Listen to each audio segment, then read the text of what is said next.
हम अक्सर एडवोकेट करते रहते थे कि किसी भी इंडस्ट्री में अगर आपने इन्वेस्टमेंट अट्रैक्ट करनी है, उसको अपने पैरों पे खड़ा करना है, उसके ट्रू पोटेंशियल को एक्सप्लोर करना है, तो there is some benefit of course in deregulation. लेकिन जब एक सेंसिटिव इंडस्ट्री होती है जिसमें आपने यकीनन लोगों की फ़लाह के लिए भी बात करनी है, उनकी रिक्वायरमेंट्स की भी, यानी मैं बात करी यहाँ पे फार्मास्यूटिकल इंडस्ट्री की, तो ये चीज़ें और ये कदम बड़ा फूंक फूंक कर लेना पड़ता है। तो लेट्स टॉक अबाउट इट कि हाल ही जो डी रेगुलेशन है उससे अब हम क्या समरात देख सकते हैं। हमने आपको पिछले प्रोग्राम्स में भी बताया था कि इसकी वजह से पाकिस्तानी फार्मास्यूटिकल कंपनीज़ की जो एक्सपोर्ट्स हैं वो बढ़ी हैं। लेकिन what does it mean for the industry and also the common person in Pakistan? Let's talk about that. हमारे साथ मौजूद हैं तौकीरुल हक साहब, जो कि चेयरमैन हैं पाकिस्तान फार्मास्यूटिकल मैन्युफैक्चरर्स एसोसिएशन के। और बहुत शुक्रिया तौकीर साहब फॉर मेकिंग टाइम फॉर अस।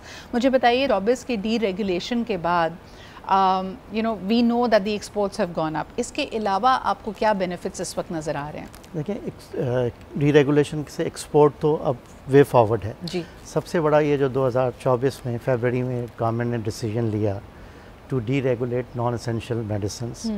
दो कैटेगरीज हैं, एक एसेंशियल है जो कि उसकी प्राइस को अभी भी गवर्नमेंट स्ट्रिक्टली कंट्रोल करती है।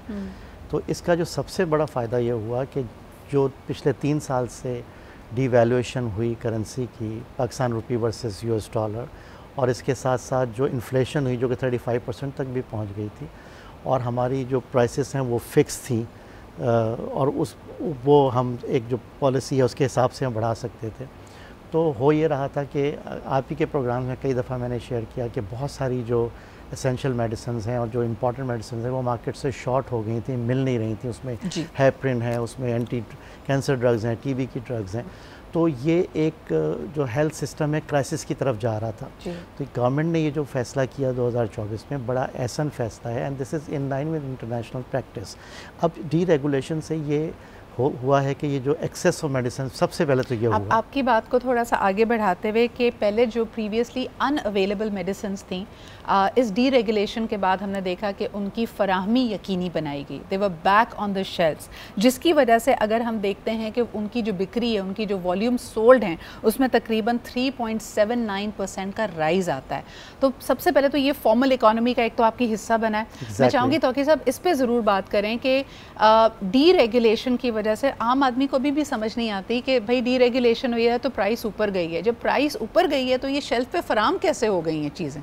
नहीं, देखें, डी रेगुलेशन से जो मैं आपको बता रहा हूँ कि जो शॉर्टेज हुई थी, और इसके साथ साथ बहुत सारी जो 162 एसेंशियल ड्रग्स जिसमें बहुत जान बचाने वाली अद्वियात भी थी, वो तकरीबन 2.5-3 साल से फेडरल गवर्नमेंट उसकी प्राइस हार्डशिप केसेस थे वो अप्रूव नहीं हो रही थी, तो वो भी अप्रूव किया, इधर से डी रेगुलेशन हुई, तो जिसकी वजह से वो तमाम इम्पॉर्टेंट अद्वियात जो अवेलेबल नहीं थी, शॉर्ट थी, और मार्केट में जो है वो काउंटरफिट आना शुरू हो गई थी या स्मगल मिल रही थी। जब इनकी अवेलेबिलिटी हुई है तो ये तकरीबन 4% की यूनिट ग्रोथ भी आई है। और चूँकि ये मेडिसिन इसमें बहुत सारी वो भी थी जिनकी प्राइसेस ज़्यादा थी, जान बचाने वाली अद्वियात थी, वो आई हैं, तो उससे वैल्यू ग्रोथ नज़र तो आ रही है। लेकिन अगर आप ये देखेंगे कि इस तमाम फैसले के बाद ओवरऑल जो है 16% के करीब जो है वो ग्रोथ आई है, क्योंकि 4-5% तो सिर्फ ये यूनिट ग्रोथ है।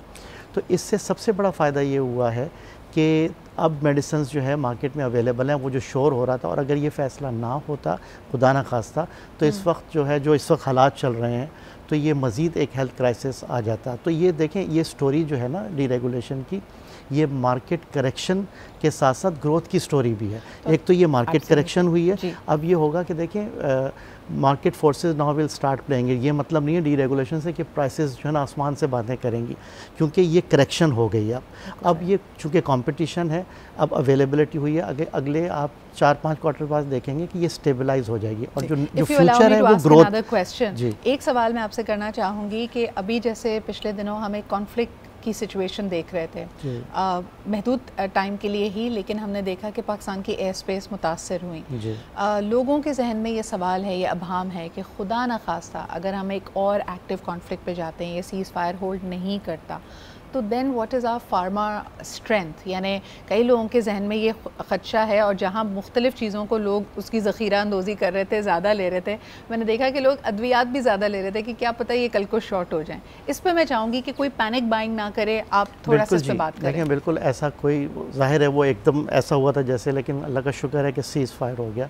मेरा नहीं ख्याल कि पैनिक बाइंग की अब ज़रूरत है। वो अननेसेसरली अगर आप ज़्यादा ख़रीद लेंगे तो किसी और का हक ना वो चला जाए, ऐसा कोई सिलसिला नहीं, क्योंकि फार्मास्यूटिकल इंडस्ट्री कम से कम 4 से 5 महीने का रॉ मटेरियल अपने पास रखती है, तो ऐसी कोई सिचुएशन नहीं है। और आप, अगर मैं इसको बैक एंड पे देखूं, क्या आप लोगों को when you are planning your fiscal year forward, और ख़ास तौर पे ये बड़ा क्रंच टाइम भी होता है, बिकॉज आपकी ज़्यादातर प्लानिंग जो हो रही होती है वो छोटी ईद के बाद थी, और ये ऑलमोस्ट उसके आगे पीछे ही ये वाक़यात हुए हैं, तो आपने क्या, जैसे आपने कहा कि 4-5 महीने की प्लानिंग तो होती है, has there been extra buying, has there been stocking, any kind of an understanding within the association and the manufacturers? I don't think so कि ऐसा कुछ हो रहा है।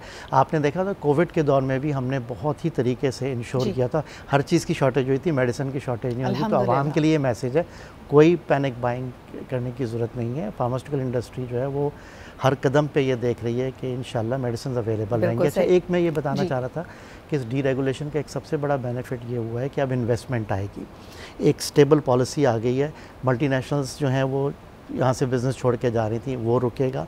फिर गवर्नमेंट ने कॉन्ट्रैक्ट मैन्युफैक्चरिंग पॉलिसी दी थी। अब इस डीरेगुलेशन के बाद फॉरेन इन्वेस्टमेंट आएगी, जो फॉरेन ग्लोबल बायर्स हैं they will start getting their products manufacture from Pakistan.